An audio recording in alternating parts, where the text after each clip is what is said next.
And if I turn this up even a little bit, we should actually be able to hear them. Oh my god. Oh, that's nightmare fuel. Well, hello there and welcome back. This is episode 37 of my Minecraft 1.15 Let's Play. I'm here in my Gravelly Hills biome, which can barely be called that anymore because I've basically almost completely drained it of gravel. There are a few spots here and there that might have a little bit of gravel, but for the most part, there's no gravel left here. I'm going to have to move on to another spot. Most of the gravel that's left is kind of high effort, low amount of gravel, so I'm not going to worry about those. I think it's time to move on to another Gravelly Hills biome and just leave this one behind, which you can, by the way, see the floating island from here. But I did manage to get enough gravel for what I need for right now, so I will have to come back to another Gravelly Hill biomes fairly soon, but I've got what I need for now so we can start working on my next farm. This one's kind of fun. My storage system here is still trying to process the massive amount of items that I put through it in the last episode. It's still got a long way to go, but it's turning them away. You can see them over here. You can see it going through. No, I guess you can't. Yep, there they are. So it's trying. It's just that is a lot of items, and I haven't spent much time back here, so I kept dropping off items and then flying away. But it should eventually go through. So I used all that gravel to craft some white concrete, and I've got a bunch of other resources in my inventory. So let's head off onto the nether here. I've got my nether mob switch turned on, so no mobs should spawn while I'm building this farm. So that should be a big help, and I'm at the west side of my nether hub. I just happen to have not built anything in this direction yet, whereas there's basically nether portals in every other direction, but there's nothing in this direction. And I want to go at least 128 blocks out that way. I want to make sure that any mobs that spawn in this farm don't spawn while I'm at my nether hub. So we're basically at X negative 256 right now. So we want to go out at least to 384. We'll probably go out to like 400, maybe 450 or something like that. Not too far. This should be about right. Let's plant an ender chest somewhere around here. I'm going to build a gas farm out here. I designed the gas farm that I want to build in a live stream about a week and a half ago, and it's a fairly simple design, and it uses rails in order to collect all the items, much like the melon and pumpkin farm that I built in the last episode. So I need to set up a big platform that I'm going to set up all the rails on, and I'm going to change the designs just a little bit because in my original design I had the platform sitting right on top of the bedrock, and I was using redstone blocks to power the rails. I think I'm going to move it up 2 blocks, and I'm going to use switches to power them instead. It's going to be quite a bit more economic that way, and as a result I'm going to move the AFK spot up 2 blocks as well. Alright, so I've set up the platform here. The platform is 86 blocks by 86 blocks. I came up with that size by going up basically to the top of the world. Originally it was at 240, and I've moved it up 2 blocks to 242. So that's where this platform is sitting. And then I used a mod called Mini HUD. If I open the settings, it's H plus C at the same time. Under shapes, I can add a shape and add a despawn sphere and enable it. And then if I press H to turn the Mini HUD on, we can actually see the despawn sphere. So this is based on where I was standing right there. If we go down here, you can see that it basically just perfectly goes all the way up to the edges. I wanted a square because it makes the rails easier to deal with. You could definitely do a full circle and, you know, make it a little bigger, but then the rails get a little harder to deal with. And actually the platform's going to be 2 blocks above this, so you could actually do it a little bit bigger than this, or you could even make this spawning platform all the way up here and make it quite a bit bigger. But I tested this out and it worked fine. It was plenty of gas tiers for what I wanted to do. You could, and it's definitely a lot more work, a lot more wither roses if you wanted to do a platform up here. You could even do multiple platforms. I mean, this is already kind of overkill, so I just took good enough. I'm like, this works, and so this is the spawning platform size that I decided on was 86 by 86. This time I'm actually going to check the directionality of the rails before I start building this whole thing. I believe that when you've got a turn like this, the cart is always going to go to the right, which is what we want. In my melon and pumpkin farm, I had it coming from this side, and so it went that way and didn't ever go back to this is where the hopper would be, and that caused problems and I had to adjust the rails. So let me check this and make sure. Yep, it's going to the right. I believe that's always the case, that it always goes to the right. But don't quote me on that. But just check ahead of time. Fairly simple return station here. The melon and pumpkin farm had a fairly complex return station because it needed to deal with a lot more items a lot more quickly, but this one is just super duper simple. So this rail right here will become depowered if this minecart ever picks up any items. Basically, it's got a comparator looking at the hopper underneath it, and whenever that has items, any items in it, it will depower this redstone torch right here, send it up through this block, send it through this signal, which will depower this redstone repeater, and then the rail will become depowered. So if I throw some items on the track here, it'll pick them up, and then it'll stop, and then it'll go back on its way. Just like that. Very, very simple. And it's dropping them all off into the chest. I'm going to do these return stations every other block where it's looping like I showed you in the previous clip. My original plan was to have them go down 4 times and then come back. This is certainly possible. There's nothing wrong with this design. There's just not a lot of reason to do it. You get the items a little quicker if you do it this way, and it's not like this is an expensive return station. So I think I'm just going to do it every other block. When I was setting up the original design, I meant to set up an on-off switch so that these carts aren't just running all the time, and I kind of forgot to, but Mango's Melon and Pumpkin Farm had an interesting design where basically you just pull this block right here. If you pull it back, then it'll depower, and then it just turns everything off, and you can just do it in a straight line like this with slime blocks. Redstone will power through slime blocks, so that works just fine. So I just need one on-off switch, and it'll turn all of them on or off just like that. So that works really well. After doing this a couple times in the last week, I think this is probably the fastest way to lay out a grid with rails like this, is to lay out every other rail like this, skipping the spots where you want to have a power rail. So skip those spots right there, and skip the ends as well, because those can cause problems. You can't do every row because otherwise it'll group up like that. So don't do every row, because then you end up causing yourself more work. But if you do every other row first, and then you can place all the powered rails by walking sideways like so. And you can just do that for each row all the way down. And then you can place the rails for the alternating rows, and then you can place the ends down as well. And this right here, this is the end where the takeoff stations are going to be. I'm just going to leave it like this for now. I'll come back to that shortly. By doing it this way, you can save yourself a whole lot of block swapping, which is actually a lot more time costly than you might think. You can see I'm just kind of breezing through it right now. It makes it a lot easier. And also, if you're not carrying a bunch of powered rails, you can carry a lot more regular rails and vice versa. And then you don't have to go back for items nearly as often. If it was a smaller railroad station, it might not be that big of a deal.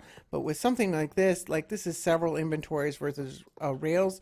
So that actually makes a pretty big deal. And I switched to this method halfway through, and it has saved me a noticeable amount of time. It's actually dramatically faster. I don't know how useful this will be. It's kind of a niche situation, but if it ever does come up, I found this pretty useful myself. Now, as far as these ends go, I find that it's much easier to do them all at once at the very end. And then because the rails are going to be turned that way, it's easier to do it from this end, because if I've already done this one, for example, and I go to do this one, and I accidentally place it wrong, it's going to mess up the one that I've already done. But if I start here and move that way, then that can't possibly happen. So I found it's much easier to just go through and do it like that. Nice and easy. This prevents a number of problems that can happen by doing it this way. So the general principle I'm working on here is the fact that zombie pigmen no longer spawn at light levels 12 and above. So if I make an entire spawn platform where none of the light levels are below 12, then no zombie pigmen will spawn, and that will free up a ton of the mob cap so that we're only getting ghast and magma creams. Now, I am aware that in 1.16 there is a whole new biome where only ghast and magma creams will spawn, but I want to get the ghast tiers now for starters, and also it doesn't really change that much of the farm. I mean, you don't need the lights in order for the farm to work, but basically the rest of the farm would stay the same, so it doesn't really change anything. You just wouldn't need the lights. Another thing is that yes, you could probably use torches, and you could probably even like offset the lights to have you know, to be a little more efficient. I believe that would work if you offset them all like that, but I'm not really that worried about it. I have a ton of sea lanterns. I actually overproduced them, and I'd like to free up some shulker boxes. So I'm just going to go ham and do this pattern right here with the sea lanterns, and this will work fine. All right, so I've got the giant platform set up. I've seeded some grass in here. It's not the best looking grass color in the world, but I think it'll end up looking a lot better than the dirt. And now the next thing I need to do is to make sure that the mobs stay on this platform. So I'm going to need some walls, and I'm going to need a ceiling. Now the ceiling needs to be 4 blocks tall. I'm sorry, this is a little bit dark, but I had a lot of black glass, so I'm going to use black glass for this because I have leftover black glass from my nether hub, like several shulker boxes. So this is what I'm going to use. I'm sorry if it's a little dark, but we need 4 blocks tall for the Ghast. While I've got this glass out, I might as well make sure that there's no spawnable spots outside of the farm. So these blocks right here would be spawnable if I didn't cover them up. The hoppers will cover with composters to make sure they don't generate lag. And then back here as well, I got to cover up these solid blocks, and they will extend, so I need to cover up that one as well. So, like so. And then these 2 here like that, and then composters, like so. All right, let's break in here now. And the last thing I need to do is set up the wither roses. Now, originally, what I was going to do was just put wither roses on every single grass block here. But I was testing out some patterns, and I found that that's probably not absolutely necessary. Now, what you can do is you can place them in a diagonal, like so, and then you just do them underneath the lamps in a diagonal. And that way there is no 2x2s that are free completely. So the 2x2 magma creams were always getting hit. Now there are some 1x1 magma creams, and every once in a while they will land on one of the blocks that doesn't have a wither rose, but the second they jump, they will almost always hit one of the wither roses, and the second they hit a wither rose, they basically die instantly.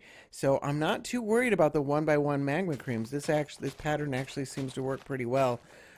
If you were trying to do the maximum possible efficiency farm where you wanted them to die as quickly as possible, then you wouldn't want to do this, but we're not even hitting half of the mob cap with this farm, so you'd need a much larger farm than this in order for that to really matter. So I think I'm going to go with this pattern here. I've been thinking about how I might build this if I didn't have a mob switch, because that's actually a pretty big challenge. You want to make sure that Ghasts aren't blowing up this farm as you're building it, and I'm fortunate enough to have a mob switch so that I don't have to worry about that at all. But I'm wondering, like, not everybody has a mob switch. These resources aren't that hard to get, really, you know, for the late game. And somebody else might want to build this, but they might not have a mob switch. And I was doing some looking into it, and I'm pretty sure that magma creams require a 3x3 in order to spawn. No matter what size, it always requires a 3x3. So if you do for every 3x3, which there's a lamp in every 3x3, so it doesn't matter where you place it as long as you place it in the same block in every section here, that pattern right there should prevent magma creams from spawning, and it will definitely prevent gas from spawning. So that way you could keep the whole area safe, and then as you're placing your wither roses, you could probably come through and remove the carpets as you're doing it. So if you did that, then you wouldn't be able to have anything spawn until you're actually ready to place the wither roses. Now the wither roses aren't a perfect thing, so what you probably also want to do is drink invisibility potions so that the gas can't shoot at you, because it does take them a minute to die. So that would probably be what I would do if I were trying to build this without a mob switch. This pattern here ended up saving me a whole lot of wither roses. I ended up using about a shulker box and a half, or maybe a little bit more, rather than the over 4 shulker boxes I originally planned for. So that's pretty nice. And if you're curious, I withered myself 3 times. I think that's actually pretty good. I would have guessed at least 10. But what helped is I was running the rails while I was doing this, so I don't need to worry about picking up all the wither roses that I dropped. So there should be a whole bunch of wither roses down here in the chest. Yeah, quite a few that I dropped. Alright, so the farm should be all done here. So let's go turn the mob switch off and let the nightmare fuel begin. Alright, this should start up not long after I fly over here. Nothing spawning yet. It's a little concerning. Oh, there's one. I'm probably loading a decent amount of the nether underneath me. So let's see if we can find this platform up here. Ooh, oh my god. There it is. And if we fly up here, we actually can't hear them here, mostly because I have the volume turned up all the way down. And if I turn this up even a little bit, we should actually be able to hear them. Oh my god. Oh, that's nightmare fuel. It's horrible. Let me load up my spectator account and we can watch some mobs dying with the volume turned down quite a bit. Well, we've got a bit of a problem. Apparently, the pigmen can spawn on slime blocks. I didn't think they could, but apparently they can. That's a little bit annoying. Alright, so I placed glass one block above the slime block. I couldn't place it directly on the slime block because that would hit the push limit. But that should stop even the baby pigmen from spawning.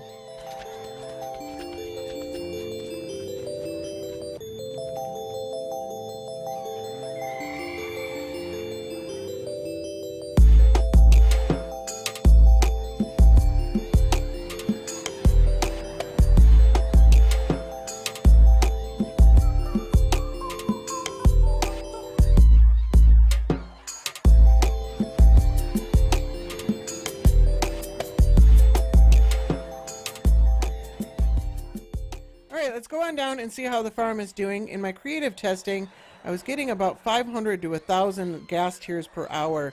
It's a little bit random, and there were some inefficiencies in my creative design that I have fixed in survival. So hopefully we're getting closer to 1,000 gas tiers per hour. It's been about 10 minutes, so I would expect to see a little over 2 stacks of gas tiers. And we have 3 stacks of gas tiers, which is awesome. And we've got 3 stacks of magma creams almost, and quite a bit of gunpowder. I haven't set up any kind of sorting system yet. I would need an item elevator. There's not enough room for a regular sorting system, but I think with this kind of items, like if you did an overnight, you would definitely want these items sorted out. So I think I'm going to set up a sorting system for that. Alright, so this is what I came up with it for a storage system. We've got an item elevator over here. I'm just realizing this hopper needs a composter on top of it. And so the item elevator goes up. We've got 3 sorters back here. That's what these shapes right here, these are each a sorter. So one for each of the items, and then I've got a shulker box loader for each of them. I've been really liking this design where the shulker box is accessible and you can open it, and then the full ones come down into the chest below. So I modified my original design to make it 2 wide tileable. My original design was 3 wide because it needed double inputs for each item. It needed to be a double speed shulker box loader, but when it only needs to be a single speed, you don't need it to be 3 wide. So I've modified that design because there were some redstone that would have crossed if you just cut off one of the sides. So I made some modifications. I really like this design. I will put a template in the description for this shulker box loader if anybody's interested, because I think this is actually fairly useful, especially for mob farms, so you can see what's coming in as it's coming in. I think this is pretty cool. So we AFK'd for about 2 hours because I wanted to make sure that all of this was working, and it took 2 hours for me to get the first shulker box of magma creams. In that time, we got almost 3 shulker boxes of gunpowder, and we got a shulker box of gas tiers and about a row of gas tiers. So this is about 2,400 gas tiers. So that's pretty awesome. So it might have been a little longer than 2 hours, but we are definitely getting somewhere around 1,000 gas tiers per hour. That said, I will never really need any more gas tiers than this right here, and then I also have another shulker box. So it's a little unfortunate that the magma creams are coming in kind of slow, because this might actually be a useful magma cream farm, because you could use it to make blocks, but they are coming in a little bit slow. I could possibly make this, now that I have enough gas tiers for like forever, I could possibly lower the roof by 1, and then gas tiers wouldn't be able to spawn at all, and then maybe that would work. It might speed it up a little bit as a magma cream farm. That's something to worry about for another day. But I've got the sorting all sorted, and I did also have to, by the way, I had to put glass blocks on top of the pistons over here, because when they're retracted, they are spawnable. So I had to put glass blocks there, and then I also, like I said, I have to put this composter over there. But I think we're all set here. I got 1,000,000 gas tiers. That's awesome. I've done quite a bit to beautify this area recently, and I'm really enjoying how this building looks. But if we come over here, we've got this building over here, and if I'm being perfectly honest, I've never really liked the design of this building. This building just doesn't really work for me, and this is actually the second design of this building, and it just doesn't work for me. So I've spent quite a bit of time working on another design for this building, and it's a little bit of a risk because it's not really a modern style building that I've come up with. And I don't know if it'll match with the rest of the buildings. I mean, it looks great on its own, but I don't know how it's going to look against the other buildings yet. But this modern style hasn't worked for this building yet. This is, either way, is my furnace array. I don't know. Let's take a risk. Let's go for it.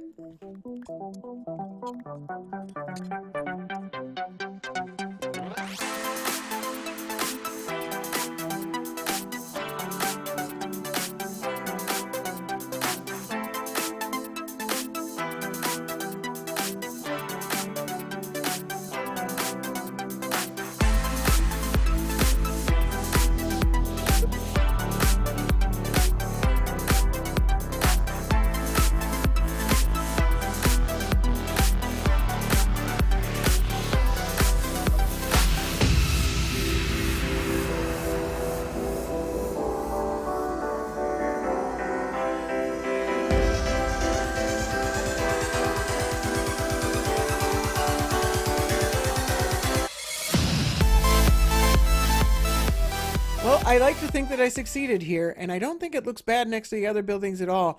I think this is a pretty standard sight that you'd see in most cities, is you'd see these newer modern buildings right next to older buildings. And I learned while designing this that it's quite easy to make brick boring, even when you're not dealing with a standard cube shape and you've got some extra shapes to work with. It's still just really hard to make it not boring, and I hope I succeeded in making it not boring. I had to break it up quite a bit, got quite a lot of cobblestone walls and slabs and stairs, and then some granite to break it up, and I think I succeeded there. One area where I think I might not have succeeded is with the roof. I think it looks a little bit too busy. I think it looks great when I originally designed it. I had these slabs for the nether brick and the wood, and it looked great together, but I ended up having to come back through and add some lights in order to make sure that this area wasn't spawnable, and I had to cover them up with something, and the black wool was the best I could come up with. And I think it just makes it a little bit too busy. It looks great from the side, I think largely because you can't see the black carpets from the side. And you see it from here, and it looks great. But when you're flying overhead, it looks just a little bit too busy. So I might want to see if I can find a better way to light this up. But it's really hard to make roofs non-spawnable in this game. So we'll see if we can come up with something. But what I do really like is this chimney right here. I think this was a grand success. I think this looks really, really cool. So my real world job has been ramping up quite a bit lately. I am a computer programmer, and I've been working from home for a couple of years now, so I haven't had any time at all off in all this craziness that's going on in the world right now. In fact, I've been working quite a few extra hours, and I'm going to have to do some more of that. I've got a deadline that's coming up on May 1st, and I'm going to have to dedicate quite a bit of my free time to making sure that everything gets ready there on time. And unfortunately, that means that my next episode is going to be delayed and probably will not come out until the first week of May. However, I do have a big episode planned. It's going to be something really cool, really big, and completely pointless. I think it's going to be a lot of fun. So look for that 2 weeks or so. Sorry about the delay. I've got to look to my real world stuff first, but I will hopefully. I've got a couple of tutorials that I'd like to do. I'll try to release those between now and then, and I might do a couple live streams as well. And also, I just opened a Discord server, so look for a link in the description if you want to have conversations about my videos, about Minecraft, talk with me. Everybody's welcome. So until then, I want to thank you very much for watching. You guys have a good one. Bye now.